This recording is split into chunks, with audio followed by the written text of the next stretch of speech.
Hey again, welcome back to a new week of Read Alouds. It's Mr. Lohn and it's Tuesday.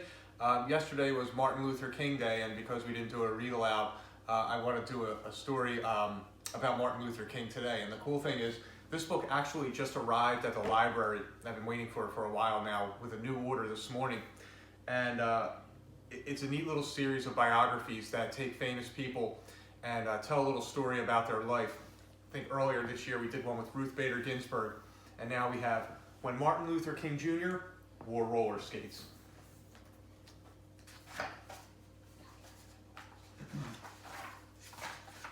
When Martin Luther King Jr. was 8 years old, a woman in a department store lunged at him and slapped him. "You stepped on my foot," she yelled. Martin didn't know the angry white woman standing in front of him, but he stayed calm. Although he was shocked, he simply walked away. Martin was a child who learned to overcome difficulties without violence. Like his mother, he was gentle and caring. Like his father, he was determined and fearless. Martin drew on these childhood traits as he grew up. He became a leader admired by millions of people around the world. It was January 15th, 1929. In the hallway outside his bedroom, Martin Luther King Sr. nervously paced. His family called him Daddy King. Inside the bedroom, his wife was giving birth. Daddy King leaped with joy when he found out that the baby was a boy. No one knew then that this small child would become a great man. The Kings named their son Michael after Daddy King, but a few years later, Daddy King changed both his name and his son's name to Martin. Martin's parents gave him a wonderful life. He lived in a comfortable home. He had a younger brother and older sister to play with, and he had loving adults all around him, including his grandparents who lived in the same house. Daddy King was a minister. His sermons and his interest in civil rights helped shape Martin's beliefs early on. Martin's mother taught him to believe in himself. "You are as good as anyone," she said. In Martin's family, church was an important part of life.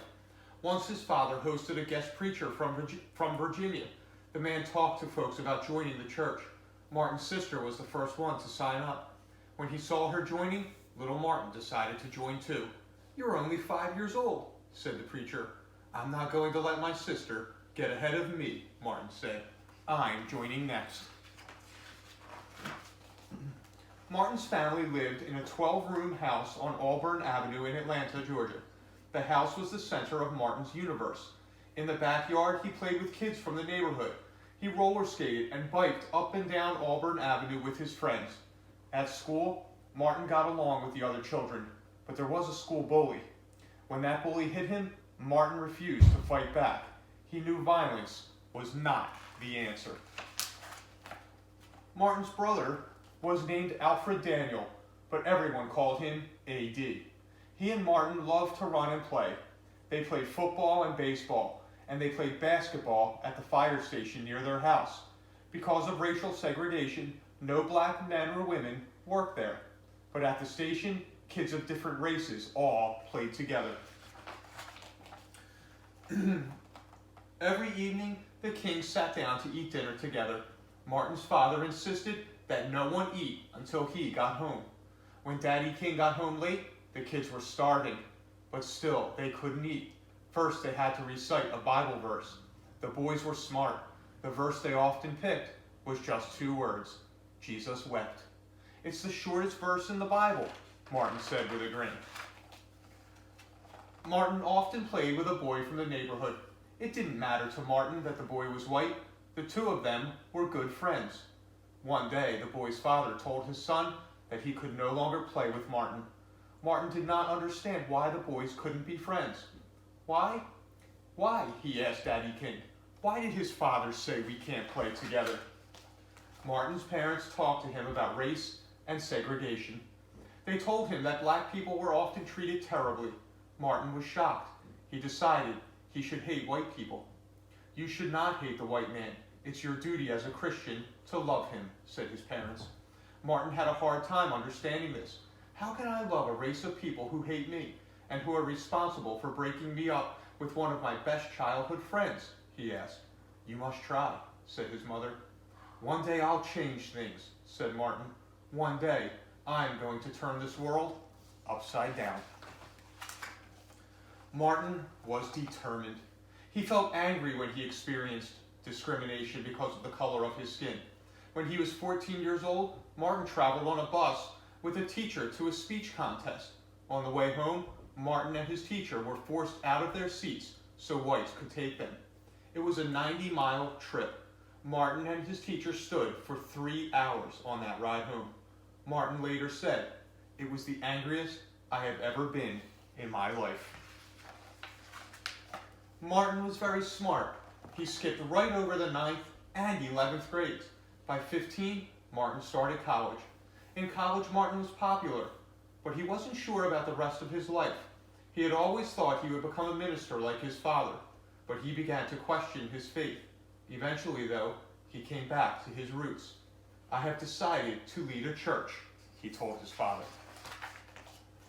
By the time Martin was 25 years old, he had earned a doctoral degree. He married Coretta Scott. Like Martin, she believed in the importance of peace. The couple settled in Montgomery, Alabama, and had 4 children. Martin's parents were proud when he became pastor of the Dexter Avenue Baptist Church. His father, Daddy King, was especially happy. As Martin grew older, he became more active in helping African Americans gain rights. He was chosen to be the spokesperson for the Montgomery bus boycott in 1955. Later, he led nonviolent actions, including sit-ins, demonstrations, and marches for civil rights. He said that he would not respond to violence with violence. Martin gave some of the most memorable speeches in American history. In 1963, he gave his famous "I Have a Dream" speech before 200,000 people in Washington, D.C.